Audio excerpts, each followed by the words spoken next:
ডোমজুড়ের গয়েশপুরে একটি ছাঁট লোহার গোডাউনে ভয়াবহ আগুন। আতশবাজির থেকে এই আগুন লাগে বলে অনুমান। নিয়ম হচ্ছে ফায়ার ব্রিগেড আর অ্যাম্বুলেন্স আগে সাইড দিয়ে 3 ঘন্টা হয়ে গেল এখনো ফায়ার ব্রিগেড আসেনি। এইটাই আমরা চাইছি যে কি হবে। পুলিশওয়ালাকে জিজ্ঞেস করছি, আসছে, খালি আসছে। আগুন লেগেছে 7:30টায়, এখন 10টা বেজে গেছে, এখনো ফায়ার ব্রিগেডের কোনো নাম নেই।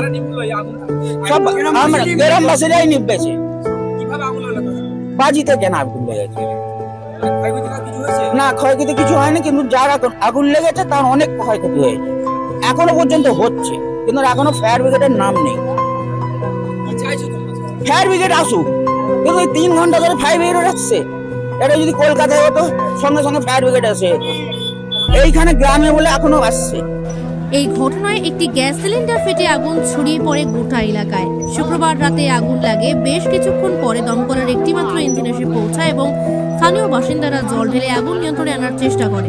পরে দমকলের কর্মীরা গিয়ে আগুন নিয়ন্ত্রণে আনে। ঘটনাস্থলে ছুটে যায় ডোমকল থানার পুলিশ। এই মুহূর্তে আগুন নিয়ন্ত্রণে।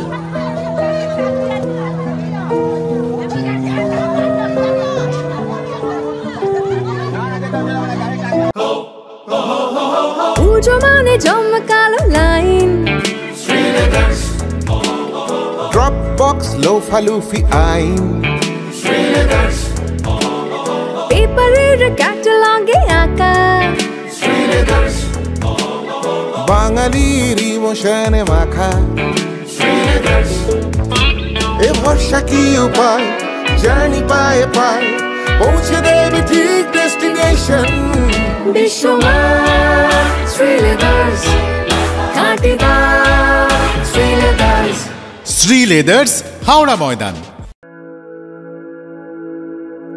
আপনি কি জটিল কিছু সমস্যায় ভুগছেন, সমাধান পেতে চান? যোগাযোগ করুন প্রখ্যাত জ্যোতিষ ও তান্ত্রিক মনসারাম ভট্টাচার্যের কন্যা মনসা কন্যার সাথে। প্রখ্যাত জ্যোতিষ ও তান্ত্রিক মনসা কন্যা হাওড়া জানবাড়ি ও হাতিবাগানের নিজস্ব মন্দিরেও বসেন। যোগাযোগ 9830106967 আর 9239655323।